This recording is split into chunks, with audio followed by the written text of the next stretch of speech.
ও দুনিয়ার মালিক তুমি, ও গো পালনেওয়ালা, তোমার কাছে তুলেছি হাত, ফেরত দিও না, ফেরত দিও না। ও রহমান মালিক তুমি, ও গো পালনেওয়ালা, তোমার কাছে তুলেছি হাত, সহিতে পারি না জ্বালা, সহিতে পারি না জ্বালা। কেন এত কষ্ট দিলে আমার এই মন, কেন এই পানি ঝরে, একই যে কারণ, তুমি আমায় গড়িয়াছো, তুমি আমায় গড়িয়াছো, ও গো রহমওয়ালা, সহিতে পারি না জ্বালা, সহিতে পারি না জ্বালা। আমার ভাইরা, অল্প সময় কথা বলবো। আল্লাহ সুবহানাহু ওয়া তাআলা বলেন, ও দুনিয়ার মানুষেরা, যা কোরআনে কারীম শুনতে আসে, যারা কোরআনের মাঠে থাকে, কোরআনের ময়দানে বসে থাকে, এটা হলো জান্নাতের বাগান। এটার নাম কি? জান্নাতের বাগান। আল্লাহ তাআলা কোরআনে কারীমের ভিতরে বলেন, ওয়াইযা কুরিয়াল কুরআনু ফাসতামিউ লাহু ওয়া আনসিতু লাআল্লাকুম তুরহামুন। আরে চিৎকার মেরে বলেন আল্লাহু আকবার। আমার ভাইরা, আল্লাহ সুবহানাহু ওয়া তাআলা কোরআনে কারীমে বলেন, যখন তোমাদের মাঝে কোরআন থেকে আলোচনা করা হয়, কোরআন থেকে যখন কথা বলা হয়, ওই জায়গায় যারা চুপচাপ সহ শ্রবণ করে, আল্লাহ সুবহানাহু ওয়া তাআলা তাদের আমলনামায় অগণিত রহমত বর্ষণ নাজিল করতে থাকে। চিৎকার মেরে বলেন সুবহানাল্লাহ। ভাইরা আমার, আজকে আমি একটা বিষয় নিয়ে আপনাদের সামনে আলোচনা করব। আলোচনার নাম হলো, মুসলমানের যদি 8টা গুণ থাকে তারা জান্নাতে তারা যাবে, আর এই 8টা গুণ যদি না থাকে তাহলে মুসলমান সোজা জাহান্নামে চলে যাবে। মুসলমানের গুণ যদি কয়টা থাকে বলেন তো? জোরে বলেন, কয়টা? আরো জোরে। মুসলমানের গুণ যদি থাকে 8টা, তাহলে তারা হবে জান্নাতি। আর যদি মুসলমানের এই 8টা গুণ না থাকে, তারা হবে জাহান্নামী। আপনারা কি এটা শুনতে চান? আরো জোরে বলেন, শুনতে চান? আগে কোরআন থেকে বলি। আল্লাহ তাআলা কোরআনে কারীমের ভিতরে বলেন, ওয়া ইবাদুর রাহমানিল্লাযীনা ইয়ামশুনা আলাল আরদি হাওনা, ইয়ামশুনা আলাল আরদি হাওনা ওয়া ইযা জাতাবাহুমুল জাহিলুনা ক্বালু সালামা। একটু চিৎকার মেরে বলেন আল্লাহু আকবার। আমার ভাইরা, আল্লাহ তাআলা বললেন, ও দুনিয়ার মানুষেরা রে, যদি মুসলমানের 8টা গুণ থাকে তাহলে জান্নাতে চলে যাবে, আর যদি 8টা গুণ মুসলমানের না থাকে তাহলে জাহান্নামে চলে যাবে। তার 1 নম্বর গুণ হলো, আল্লাহ তাআলা বলেন, মানে রহমানের বান্দা তারা, যারা পৃথিবীতে কোনো অহংকার করে না। 1 নম্বর কি গুণ? কোনটা দেখি? এই দুনিয়ায় যারা মুসলমান হবে, যারা জান্নাতি ব্যক্তি হবে, তারা কখনো অহংকার করতে পারে না। মুসলমানের 1 নম্বর গুণ হলো, এই দুনিয়ার বুকে যদি কোনো ব্যক্তি মুসলমানের দাবি করে আর যদি অহংকার করে, আল্লাহ বলেন ও কোনো মুসলমান হতে পারে না। সুতরাং মুসলমানের 1 নম্বর গুণ, ওই মুসলমান কোনোদিন অহংকার হতে পারে না। চিৎকার মেরে বলেন সুবহানাল্লাহ। ভাইরা আমার, মুসলমানের 2য় গুণ হলো, সে দুনিয়াতে যখন চলবে তখন নম্র ভদ্রভাবে চলাফেরা করবে। মুসলমানের 2য় নম্বর গুণ, দুনিয়ার বুকে যদি কোনো মানুষ মুসলমান দাবি করে, সে যখন চলাফেরা করবে, তার 2য় নম্বর গুণ হলো সে নম্র ভদ্রভাবে চলাফেরা করবে। আমার ভাইরা, আর যখন মানুষের সঙ্গে কথা বলবে, জাহেল তারা যখন তাদের সঙ্গে কথা বলবে, রাগারাগি করবে, তখন তারা তাদের গালি দিবে না, তারা বলবে আসসালামু আলাইকুম, এই কথা বলে ওই স্থান ত্যাগ করে দেবে। চিৎকার মেরে বলেন সুবহানাল্লাহ। এটা হলো 2 নম্বর গুণ। 3 নম্বর গুণ হলো মুসলমান যারা হবে তারা কি করবে? আল্লাহ তাআলা কোরআনে কারীমের ভিতরে বলছেন ওয়াল্লাযীনা ইয়াবিতুনা লিরাব্বিহিম সুজদাতাও ওয়া কিয়ামা। আর চিৎকার মেরে বলেন আল্লাহু আকবার। মুসলমানের 3 নম্বর গুণ হলো মুসলমান যখন গভীর রজনীতে উঠে যাবে, মুসলমানের 3 নম্বর গুণ হলো মুসলমান যখন গভীর রাত্রি হবে সে ঘুমাবে না, সে উঠে তাহাজ্জুদের নামাজ পড়ে আল্লাহর কাছে মাপ চাইবে। চিৎকার মেরে বলেন সুবহানাল্লাহ। ভাইরা আমার, মুসলমানের 4 নম্বর গুণ কি?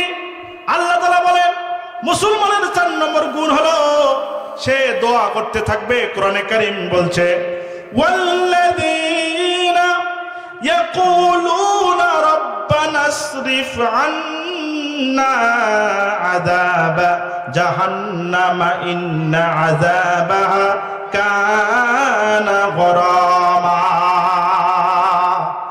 আর চিৎকার মেরে বলেন আল্লাহু আকবার। আল্লাহ তাআলা বললেন তারা দোয়া করতে থাকবে, হে আমাদের রব, জাহান্নামের আযাব থেকে আমাদেরকে আপনি বাঁচান, এবং যারা জাহান্নামের সর্বনাশের ভিতরে পড়বে আল্লাহ তাআলা ওই সর্বনাশের ভিতর আপনি আমাদেরকে ফালায়েন না। চিৎকার মেরে বলেন সুবহানাল্লাহ। এইটা বলা হলো 4 নম্বর। কোরআন থেকে, কোথা থেকে বলেন তো? কোরআন থেকে গেল 4টা। এবার রাসূলের হাদিসে আছেন, রাসূল আকরাম সাল্লাল্লাহু আলাইহি সাল্লাম বলেন ইয়া আইয়ুহান নাস আফসুস সালাম। যে ব্যক্তি মুসলমান জান্নাতে যাওয়ার চিন্তা করবে, 4 নম্বর। 4টে গেল হলো কোরআন থেকে। এবার 4টে হাদিস থেকে আল্লাহ রাসূল সাল্লাল্লাহু আলাইহি সাল্লাম বলেন জান্নাতি মুসলমান যারা হবে তারা বেশি বেশি করে সালাম দিবে। চিৎকার মেরে বলেন সুবহানাল্লাহ। তারা বেশি বেশি কি দিবে? বেশি বেশি করে সালাম দিবে। আমাদের সালামের প্রয়োজন এখন নাই। এখন হুজুর হয়ে আরেকটা হুজুরের দিকে চেয়ে থাকে, ওই হুজুর আমাকে সালাম দিবে। টুপি দেখেও অনেক মানুষ এখন সালাম দেয় না। কথা বলেন ঠিক কিনা? আমার ভাইয়েরা, আল্লাহ তাআলা, আল্লাহ রাসূল বলছেন আগে আগে সালামকারী। আল্লাহ তাআলা বলেন, আল্লাহ রাসূল বলেছেন আগে আগে সালামকারী অহংকার থেকে মুক্ত। একটু চিৎকার মেরে বলেন সুবহানাল্লাহ। ঘরে বাইরে সবখানে সালাম দিতে হবে।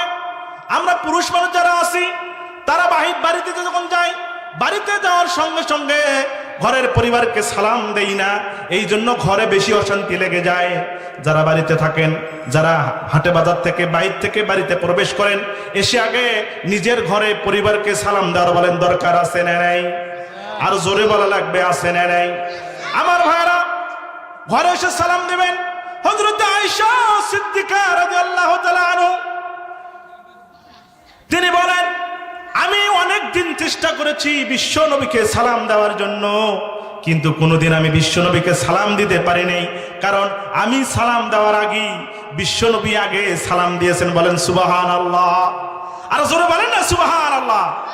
তাহলে রাসূলের হাদিস থেকে 5 নম্বর, বেশি বেশি করে মানুষকে সালাম দেওয়া লাগবে। 6 নম্বর হলো উতুমুত্তুআম, মানুষকে বেশি বেশি করে খাওয়ানো। মানুষকে কি বেশি বেশি করে খাওয়ানো লাগবে। আত্মীয়তা, যদি অনেক মানুষ আত্মীয় বাড়িতে গেলে ও নিজেও যায় না, কোনো মানুষ যদি ওর কাছে আসে, গলা টানতেছে, ওই বাড়িতে যদি মানুষ আসে তাহলে দেখা যায় ওই আত্মীয় ওই মানুষ দেখলে ঘর থেকে বেরিয়ে যায় আর পিছে পিছে যায়, বলে আত্মীয় আর আসার সময় পাইল না, পকেটে টাকা নাই, আসে না নাই? আর জোরে বলা লাগবে আছে না নাই? আমার ভাইরা, আল্লাহ রাসূল সাল্লাল্লাহু আলাইহি সাল্লাম বলেন ও দুনিয়ার মানুষেরা রে, তোমরা যদি আত্মীয়তা রক্ষা করতে যাও, আত্মীয়তার হক যদি আদায় করো, আর যদি বেশি বেশি করে মানুষকে খাওয়াও, আল্লাহ রাসূল বলেন ওই বাড়িতে ওই পরিবারে আল্লাহ তাআলা রহমত বরকত নাজিল করতে থাকবে। চিৎকার মেরে বলেন সুবহানাল্লাহ। 6 নম্বর, বেশি বেশি করে মানুষকে খাওয়ানো লাগবে। 7 নম্বর, আল্লাহ রাসূল সাল্লাল্লাহু আলাইহি সাল্লাম বলছেন যে আত্মীয়তার বন্ধন ছিন্ন না করা, আত্মীয়তার বন্ধন অটুট রাখা। আত্মীয়তা যারা আছে তাদের বাড়িতে যাতায়াত করা, তাদের সাথে সম্পর্ক রাখা। আমরা এখন আসি আত্মীয়তা যাতে ছিন্ন হয়ে যায় সেই পরিকল্পনা নিয়ে। কথা বলেন ঠিক কিনা? নিজের আত্মীয়র সাথে সম্পর্ক নেই, 10 কিলোমিটার 20 কিলোমিটার ফাঁকে আত্মীয়র সাথে সম্পর্ক, অথচ নিজের আত্মীয়তার সাথে সম্পর্ক নাই। আল্লাহ রাসূল বলেছেন, যারা আত্মীয়তার সম্পর্ক ছিন্ন করবে তারা কোনোদিন জান্নাতে প্রবেশ করতে পারবে না। চিৎকার মেরে বলেন নাউজুবিল্লাহ। 8 নম্বর, গভীর রাত্রে নামাজ পড়া। আল্লাহ রাসূল সাল্লাল্লাহু আলাইহি সাল্লাম বলেন, যারা জান্নাতি মুসলমান হবে 8টা গুণের ভিতরে সর্বশেষ গুণ হলো মুসলমান কোনোদিন বেশি করে ঘুমাবে না, সে অল্প ঘুমাবে, অল্প খাবে, আর আল্লাহর সাথে ইবাদত বন্দেগীকে লিপ্ত হবে।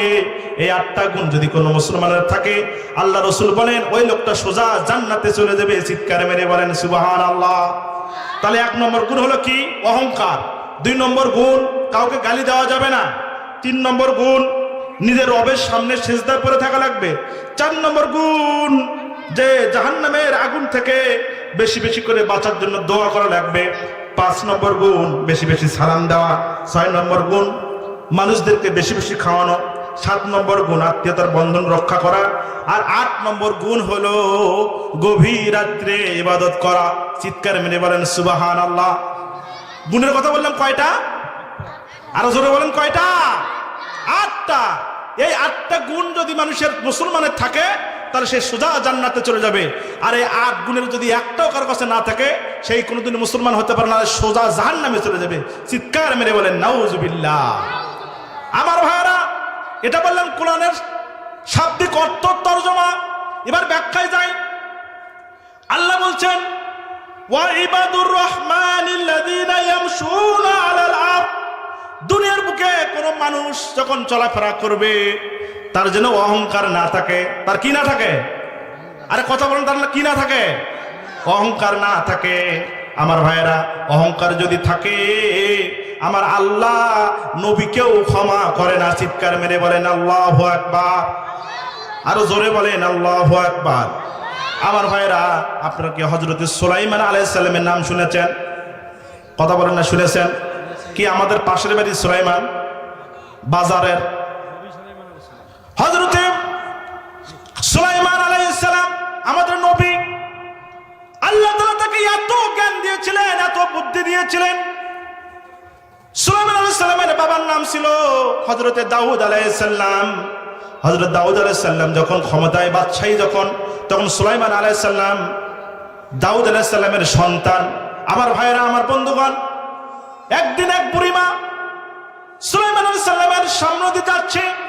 যাওয়ার সময় ওই দাউদ আলাইহিস সালামের কাছ থেকে ওই এলাকা দিয়ে যখন যাচ্ছে, 1 কেজি আটা নিয়ে বুড়িমা তার বাড়ির দিকে রওনা দিয়েছে। কয় কেজি আটা? আরো জোরে বলা লাগবে, কয় কেজি? 1 কেজি আটা নিয়ে রওনা দিয়েছে।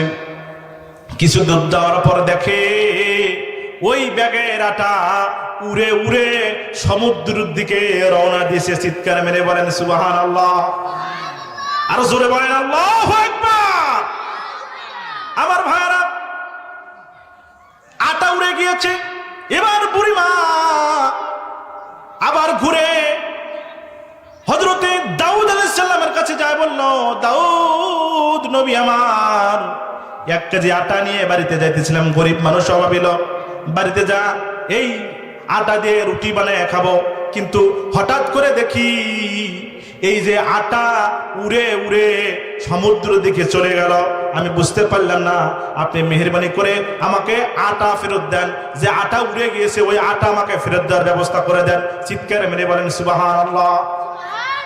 আমার ভাইরা, কারণ হলো দাউদ আলাইহিস সালামের এলাকা থেকে আটা উড়ে গিয়েছে, সেই জন্য আটা ফেরত দেওয়া লাগবে। দাউদ আলাইহিস সালাম বলল, ঠিক আছে, তোমার 1 কেজি আটা উড়ে নিয়ে গিয়েছে বাতাসে, ঠিক আছে। তিনি 2 কেজি আটা দিলেন। কয় কেজি? আরে কয় কেজি?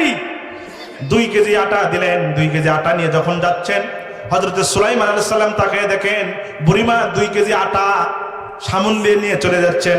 বুড়িমা ডাক দিয়ে বললেন, বুড়িমা, হযরত সুলাইমান আলাইহিস সালাম বুড়িমাকে ডাক দিয়ে বলেন, ও বুড়িমা, এই আটা নিয়ে তুমি কোথায় চলে যাচ্ছ? বুড়িমা ডাক দিয়ে বলেন, বাবারে, 1 কেজি আটা নিয়ে যাচ্ছিলাম বাড়িতে, বাড়িতে যাওয়ার সময় কিছু দূর মাঝখানে রাস্তা দিয়ে দেখি আটাগুলো উড়ে উড়ে সমুদ্রের দিকে কোথায় যেন বাতাসে উড়ে নিয়ে গেছে। তোমার বাবার কাছে গেলাম, যাওয়ার পরে তোমার বাবা 2 কেজি আটা দিল, এই আটা নিয়ে বাড়িতে যাচ্ছি। একটু চিৎকার মেরে বলেন মারহাবা। হযরত সুলাইমান আলাইহিস সালাম বললেন যে না, 2 কেজি আটা হবে না, আপনি ঘুরে যান। যা বলেন 2 কেজি আটা হবে না, আমাকে আরো আটা দেওয়া লাগবে। তোমার বাতাসে আমার আটা উড়ে নিয়ে গেল কেন, আটা আরো বেশি দেওয়া লাগবে। আবার বুড়িমা নিয়ে গেছেন ব্যাগটা, নিয়ে যাওয়ার বলছেন দাও, এই আটা দিয়ে হবে না, তোমার ছেলে আমার পাঠাইলো, আরো আটা দেওয়া লাগবে। এইভাবে যাইতে যেতে হযরত দাউদ আলাইহিস সালাম তাকে 1 বস্তা আটা দিয়ে দিছে। কয় বস্তা? আরো জোরে বলা লাগবে, কয় বস্তা? 1 বস্তা আটা দিয়ে দিয়েছে। এবার আবার সুলাইমান আলাইহিস সালামের সামনে দিয়ে যাচ্ছে, যাওয়ার সময় বুড়িমাকে ডাক দিয়ে বলছে, বুড়িমা কতটুকু আটা দিয়েছে? বলছে এই 1 বস্তা দিয়েছে রে বাবা। হযরত সুলাইমান বললেন, আরে বুড়িমা 1 বস্তা আটা দিয়ে হবে না। বললো, বাবা আমার আর লজ্জা লাগে, আমি আর যেতে পারবো না, তোমার বাবার কাছে আমি আর যেতে পারবো না, তুমি যদি সাথে যাও তাহলে এটা সম্ভব, তাছাড়া আমি যেতে পারবো না।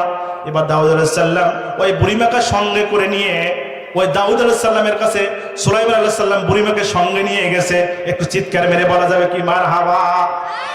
আমার ভাইরা, বুড়িমা যখন তার কাছে গিয়েছেন, হযরত সুলাইমান আলাইহিস সালাম দাউদ আলাইহিস সালামকে ডাক দিয়ে বলছেন, আব্বা,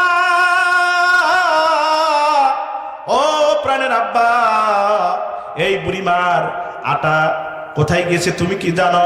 বললেন না, আমি জানি না সন্তান, কি হয়েছে বলো তো দেখে। এবার সুলাইমান আলাইহিস সালাম ডাকতে বলছে, ও আমার পিতা দাউদ, আপনি দুনিয়ার বাদশাহ, কিন্তু ঘটনা তো আপনি জানেন না। বলছে কি ঘটনা? বলছে বাবারে, দাউদ আলাইহিস সালাম তার সন্তান হলো যে সুলাইমান আলাইহিস সালাম বলছে, বাবা গো, এই বুড়িমার আটা আমাদের একটা জাহাজ আসতেছে, ত্রাণের জাহাজ, কোটি কোটি টাকার সম্পদ নিয়ে ওই জাহাজটা আমাদের দিকে আসতেছে। ওই আস্তে আস্তে জাহাজটা ফুটো হয়ে গেছে, ওই ফুটোর ভিতরে আল্লাহ রাব্বুল আলামিন কুদরতি ভাবে এই আটা নিয়ে যা ওই ফুটো বন্ধ করে দিয়েছে। চিৎকার মেরে বলেন সুবহানাল্লাহ। আপনারা মনে হয় খুশি হন নাই? খুশি হন নাই? আর চিৎকার মেরে বলেন না সুবহানাল্লাহ। আমার ভাইরা বলছে আটা নিয়ে যা ফুটো বন্ধ করেছে। সুতরাং এত কোটি কোটি টাকার সম্পদ, এই বুড়িমার 1 কেজি আটা নিয়ে যা ওই ফুটো বন্ধ হয়ে গেল, তাকে 1 বস্তা দিয়ে কিভাবে বিদায় করে দাও বাবা গো। সুতরাং আমি চাই এই বুড়িমা যতদিন বেঁচে থাকবে, খাইতে যা আটা লাগবে সেই আটা তোমাকে দেওয়া লাগবে। চিৎকার মেরে বলেন আল্লাহু আকবার। হযরত দাউদ আলাইহিস সালাম বললেন, ঠিক আছে, তুমি যে বলেছো সত্য, আজ থেকে বুড়িমার দায়িত্ব আমাদের। এই বুড়িমা যতদিন বেঁচে থাকবে, তার সন্তান সন্ততি যতদিন বেঁচে থাকবে, ততদিন তাদের পরিবারের দায়িত্ব আমরা দাউদ আলাইহিস সালামকে নিয়ে নিলাম। চিৎকার মেরে বলেন সুবহানাল্লাহ। এই হলো হযরত সুলাইমান আলাইহিস সালাম। আমার ভাইরা, হযরত দাউদ আলাইহিস সালাম চলে গেলেন দুনিয়া থেকে। হযরত সুলাইমান আলাইহিস সালাম গদিতে বসলেন, ক্ষমতায় বসলেন, বাদশাহী পেলেন। বাদশাহী পাওয়ার পরে হযরতে সুলাইমান আলাইহিস সালাম তার পিয়াদা, জিনপুরি, অন্যান্য যত জাতি আছে সবার ভাষা তিনি বুঝতেন। একটু চিৎকার মেরে বলেন সুবহানাল্লাহ। আমার বন্ধুগণ, আমার ভাইরা, সমস্ত ভাষা যখন তিনি বুঝতেন, হঠাৎ করে একদিন ডাক দিয়ে বলছেন, ও আমার সৈন্যবাহিনী শোনো শোনো। কি বললো? কি বললো? ও আমার সৈন্যবাহিনী, আমি একটা বিয়ে করতে চাই, তোমরা একটা আমার জন্য মেয়ে খুঁজে দাও। একটু চিৎকার মেরে বলা যাবে না সুবহানাল্লাহ।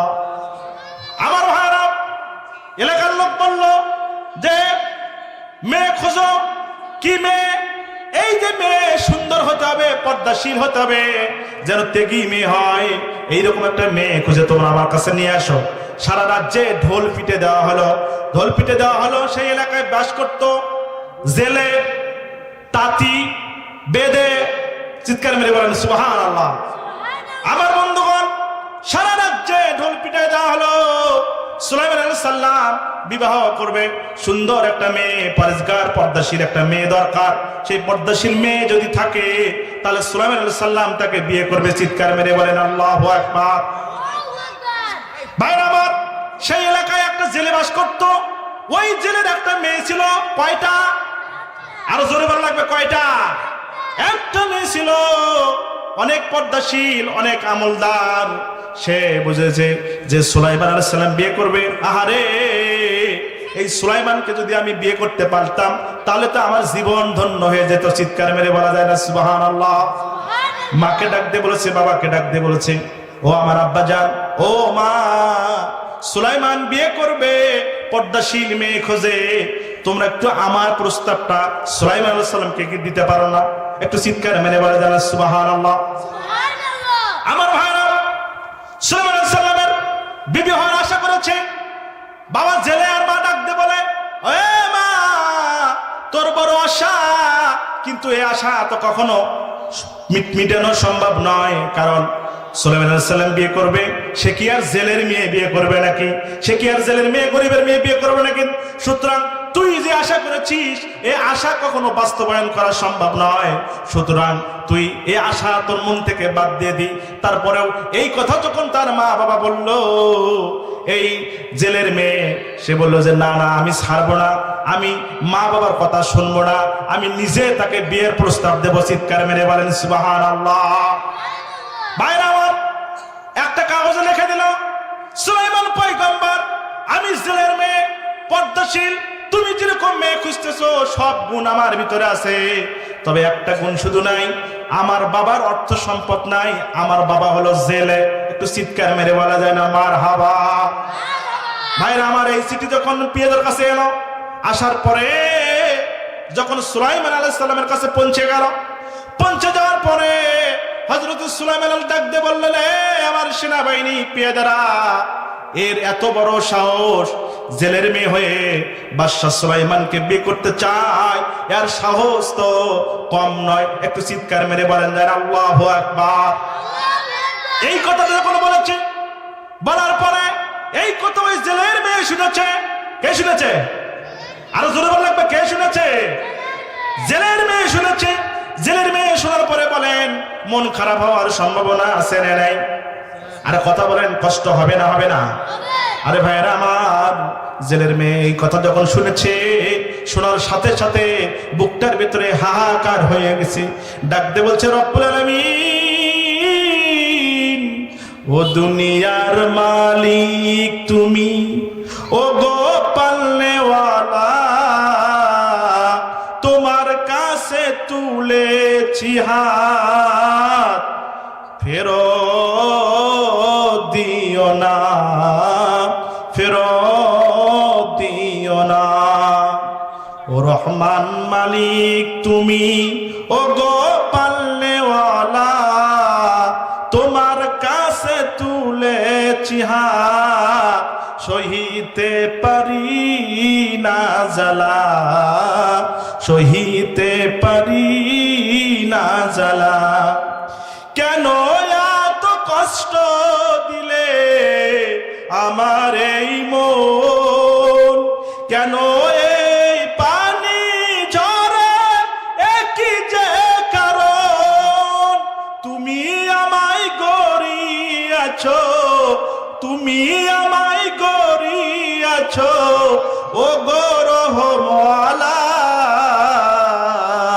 সহিতে পারি না জ্বালা, সহিতে পারি না জ্বালা। একটু চিৎকার মেরে বাজান সুবহানাল্লাহ। আরো জোরে বলেন সুবহানাল্লাহ। এইভাবে যখন ওই জেলের মেয়ে আল্লাহর দরবারে কান্নাকাটি শুরু করে দিয়েছে, আমার আল্লাহর প্রাণে জোশ লেগে গেছে। আল্লাহ তাআলা ডাক দিয়ে বলেন, পয়গম্বর সুলাইমান, ও সুলাইমান রে, তোর বাবাকে আমি নবী বানাইলাম, বাদশাহী দান করলাম, সেই বাদশাহী তোরে দিলাম, তোরে নবী বানাইলাম, অথচ একটা জেলের মেয়ে তোর সঙ্গে বিয়ে বসতে চাইছে। তুই অন্যভাবেও তাকে ডিনাই করতে পারতি, কারণ বিয়ে করতে হবে কুপুর সাথে কুপু মিলাইয়া। যদি বড়লোক হয় বড়লোকের মেয়ে বিয়ে করবে, জেলে হলে জেলের মেয়ে বিয়ে করবে, কামলা দিলে কামলার ছেলের সঙ্গে বিয়ে দিবে, চাকরিজীবী মেয়ে হলে চাকরিজীবীর সঙ্গে বিয়ে দিবে, কথা ঠিক আছে। কিন্তু এইভাবে তুই জেলের মেয়েটাকে কষ্ট দিলি কেন? জেলের মেয়ে আমার কাছে হাত তুলে দোয়া করতেছে, সুতরাং তোরে পরীক্ষা না করে দুনিয়া থেকে আমি নেব না। চিৎকার মেরে বলা যায় না সুবহানাল্লাহ? আরো জোরে বলা যায় না সুবহানাল্লাহ? আপনাদের কি খারাপ লাগতেছে? আরো জোরে বলেন, খারাপ লাগতেছে?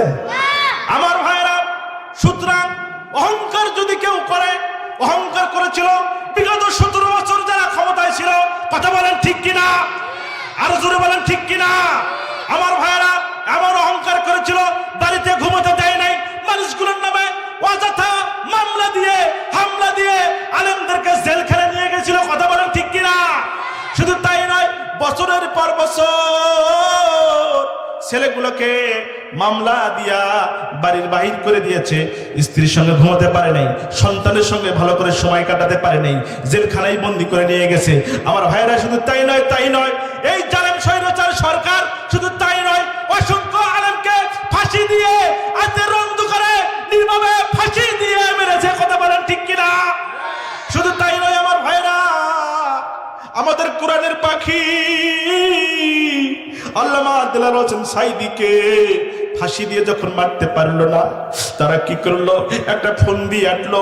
ফন্দির মানে হলো সুস্থ মানুষটাকে শোয়া দিল, শোয়া দিয়া হাঁটাটাকে নাটক করাইয়া তাকে ইনজেকশন দিয়া বিছানার ভিতরে শেষ করে দিল, কথা বলে ঠিক কিনা। আমার ভাইরা 17 বছর এই শহীদের শাসক এমন ভাবে এমন কোন নির্যাতন নাই যা মুসলমানদের উপর করে নাই। বিশেষ করে জামাতে ইসলামকে তারা এমন ভাবে অ্যাটাক করেছে, এরা মনে করেছিল জামাতে ইসলামকে এইভাবে শেষ করে দেওয়া হবে। আমার আল্লাহ তাআলা বলেন, এই জামাতে ইসলাম ভেসে ভেসে এখানে আসে নাই। আমার ভাইয়েরা, আমি আজকে দেখলাম যাদেরকে গ্রেফতার করেছে, হাজার হাজার লোককে তারা খুন করে এখন পর্যন্ত যারা বেঁচে আছে তাদেরকে দেখলাম হাসতে হাসতে তারা আজকে কোর্টে হাজিরা দিয়েছে, অথচ কোনো অন্যায় করে নাই, কোনো গুনাহ করে নাই, কোনো অন্যায় করে নাই, মারা নাই, কাটাকাটি নাই, কিচ্ছু নাই।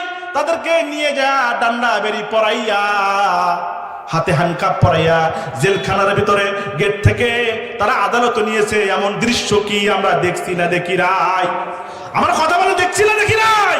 সুতরাং ডক্টর ইউনূস সাহেবকে বলতে পারি, আপনি মাটি পুরে আসেন নাই, আসমান থেকে নেমেন নাই, আপনাকে আমরা এই রক্তের ভিতর দিয়ে আপনাকে ক্ষমতায় বসিয়েছি, কথা বলে ঠিক কিনা। সুতরাং আলেমদের সাথে যারা এরকম 2 নম্বরই করেছে, এরকম নির্যাতন করেছে, তাদেরকে লোক সমাজে শাস্তি দিয়ে জনগণের কলজা ঠান্ডা করেন, কথা বলেন ঠিক কিনা। বিটিআর বিদ্রোহের বিচার এখনো শুরু করা হয় নাই, আমরা বুঝতে পারতেছি না দেশ কোন দিকে যাচ্ছে। সুতরাং আমি অনুরোধ করব, যারা এই যে আসিফ নজরুলের ব্যাপারে যেগুলো তথ্য এখন পর্যন্ত আমাদের কাছে আছে, আমরা যে খবরগুলো দেখতেছি, সুতরাং এখনই যদি আসিফ নজরুলের ব্যাপারে যদি পদক্ষেপ না দেওয়া হয়, তাহলে হয়তো হতে পারে আগামী আবার একটা বিপ্লব হতে পারে। এই আসিফ নজরুলের জন্য আবার আমাদের